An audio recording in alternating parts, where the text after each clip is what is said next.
Coat Chatha में commissioner डेरा Ghazi Khan division Mohammad Usman Anwar ने तहसील coat Chatha में सैलाब से मुतासरा इलाकों का दौरा किया। फ्लड रिलीफ कैंपस में मुतासरीन के लिए किए गए इंतजामात का जायजा लिया। Additional deputy commissioner revenue Tayyab Khan, AC Kot Chattha Ahmad Naveed और दीगर अफसरान हमरा थे। उन्होंने दरख्वास्त जमाल खान चोटी जीरी में सैलाब ज़दा इलाकों का मुआयना किया।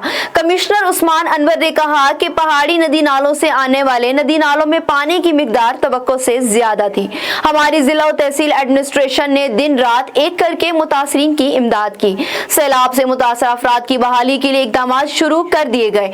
नुकसान का तखमीना लगाने के लिए कमेटियां बना दी गई। कमिश्नर उस्मान अनवर ने कहा कि गुज़श्ता शब सैलाबी रेले में बहने वाले तालपुर बरादरी के 3 मासूम बच्चों का दिली तौर पर दुख है।